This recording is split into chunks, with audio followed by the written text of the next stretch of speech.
Ukraynadaki çoğun açarçılık. Bu bir bölek yuşurulgan tarih. Bu bir bölek kasten yuşurulgan karangı tarih. 1932 yılından 1933 yılgacha Avrupa açlık qambarı deb atalgan bu munbat tuproqda o'tir hisob bilan minutiga 17 nafar Ukrainalik açlıkdan o'lib ketgan. Bu tabiiy afat emas. Bu bir maydon ko'nqi planlangan davlat mashin sistemasi ijro qilgan irqiy yo'qotish bo'lib, uning vakolat nomeri açarçılık deb ataladi.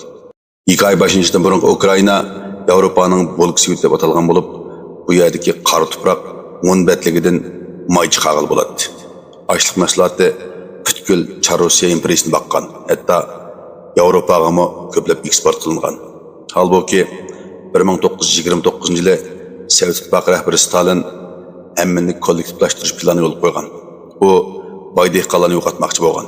Amaliyotda azroq yeri bor har qanday dehqonning barliq yer, dehqon saymonlari, chorvalarni davlatga qaytarib olib, dehqonlarni kolxozlarda ishlaydigan dehqon ishlarga aylantirmoqchi bo'lgan. Nima uchun? Chunki Stalinga pul, nurg'un pul kerak edi. Undaqda pul nereden keladi? Açlık eksport qilishdan keladi. Bu butkul Sovet İttifaqıning bo'libmi Ukrainaning açlığını mecbur yig'ib olib, chet ellarga setib, mashina va texnikaga almashtirmoqchi bo'lgan. Avlod o'zining yeri bor Ukrainada qoldirish uchun aytganda, bu ularning jinni ag'liq bilan barobar edi. Ular barliq usullar bilan qarshilik ko'rsatib, chorvalarni so'yib etib, açlığını yo'shirib, passivlik qilib ishni aqsitib qo'ygan. Kreml sarayının qarashicha bu faqat iqtisodiy qarshilik bo'lib qolmasdan, balki Ukraina millatining millatchilik qarshiligi. Sovet İttifaqı hukmronligiga jang e'lon qilganlik bo'lib, ularning ruhiy va jismini cho'qim eng dahshatli vositalar bilan uzil-kesil tarmar qilish kerak edi. 1932 yili oxiri o'lim o'rg'iqi planladi.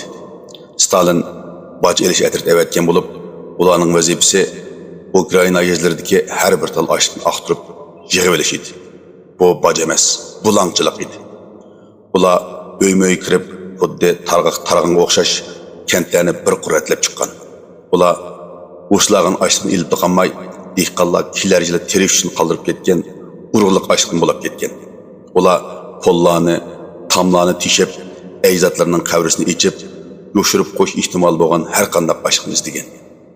Teximiz har qanday bo'lgani shuki, Sovet İttifaqı hukumati inson qalbidan chiqqan bir qonun e'lon qilgan bo'lib, bu qonunni başaqni bağlamaslik qonun deb atagan.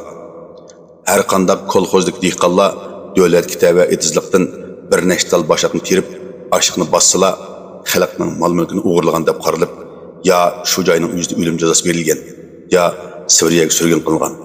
Bu nimadan derak berdi? Bu davlatning sizning barliq hayotlik ochligingizni bulab ketganligidan derak beradi. Etizlik berib tushib qolgan, sesib ketgan başaqlarni terib yeb, hayot qilishmi o'lim jinoyatiga aylangan edi.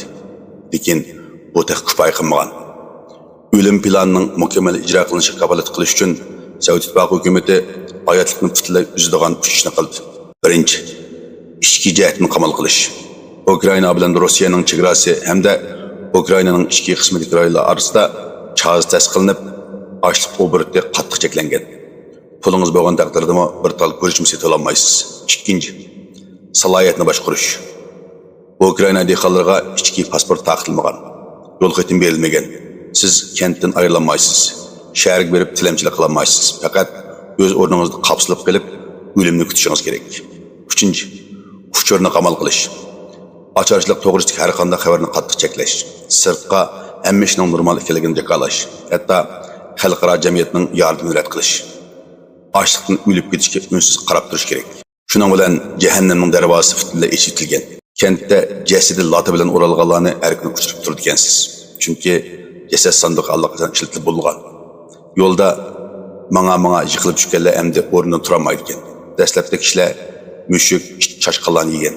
Ondan daraxt qo'ziqi, o't cho'p yiltizi, to'pa dangallarni yegan. Oxirida inson tabiatining tuvanchik teshilib ketib, odamlar bir-birini yegan. Bir hayot qag'uvchi aslab mundoq degan. Singlim karvat yetib, ojiz holda opamga. Apa, men o'lgandan keyin meni yevatmang dedi. Keyin biz uni o'ylab ko'mib qo'ydik. Ayni chaqdagi ichki ishlar ministrligining hujjatlarida oila a'zolarining jasadini yeyish delosidan 2500 dan ortiq xotirlangan. Eng echinchlik bo'lgani bolalar bo'lib, ular nimishqa buncha och qolganligini bilmaydi. Ularning tini eng avval vayron bo'lgan. Sansızlagan oilalardagi ota-onalar bolalarining o'z qo'ynida ochlikdan o'lib, nafs to'xtab qolishiga qarab tursa-mu amalsiz qolgan. Butun Ukraina g'oyat zo'r unsiz usti uchuq jasad saqlash uyiga aylanib qolgan. Necha million odam turkumlab o'layotgan vaqtda Stalin hukumati nima ish qilgan?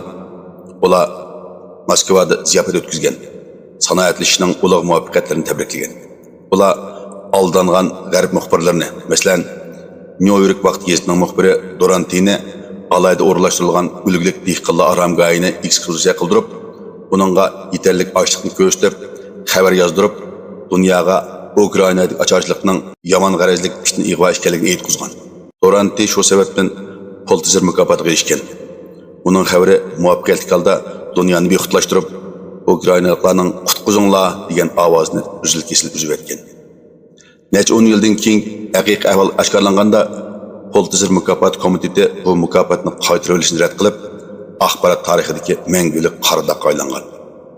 Bu qitimqi zo'r ocharchilikning haqiqiy ahvolini Sovet Ittifoqi doiralari yarim asrdan ko'proq qattiq qamal qilgan. 1991 yili Sovet Ittifoqi parchalanib, Ukraina mustaqil bo'lgandan keyin maxfiy arxiv qandan oshkorlangan. Polatdek paketlar tag'dak bo'lingan bo'lib, ichida ochlik yig'ish ko'rsatkichi, ichki buyruq va o'lim doklati xotirlangan. Undaqda bu zot bir maydon tabiiy ofat keltirib chiqargan zo'r ocharchilikmi yoki bir maydon sun'iy irqiy yo'qotishmi? Halqiliq dalil isbot maqsad muddaoda. Stalinning nishoni ochliq emas. Uning nishoni Ukraina dehqonlarini bir sinf sufti bilan vayron qilish. Shu orqali Ukrainaning milliy mustaqilligining ma'naviy asosini vayron qilish edi. U ochliqdan mo'l usul elingan yilda qo'l silishni tanlagan. U Ukrainadan iborat bu muayyan jumhuriyatga qarta boshqa rayonlarda qo'llanilmagan chekini oshgan tadbirni, masalan, ichki qismni qamal qilish va boshaqni bog'lamaslik qonunini qo'llangan.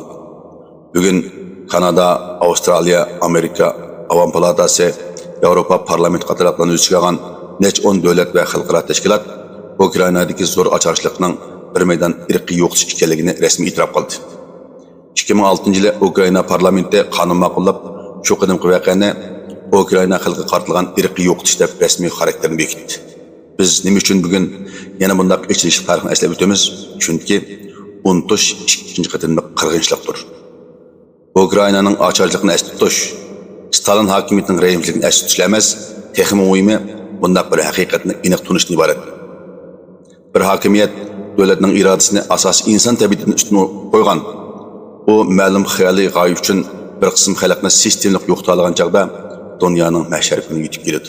U bir mangulik aynak bo'lib, hokim mutlaqlikning oxirgi razilligini ko'rsatib berdi. U yana bizga so'z huquqining muhimligini eskartdi. Ko'milib qolgan haqiqiy ahvol ilgari yuz bermagan jinoyatga barobar. Bugungi kunda Ukraina yana bir qatim dunyoning qiziq nuqtasiga aylanganda, biz bu tuproqning ilgari bardashlik bergan g'oyat zo'r azob uqubatlarini texnik tushunishimiz kerak. Bu xil milliy aslima ularning hoziri va kelgusiga cho'nqur ta'sir ko'rsatmoqda.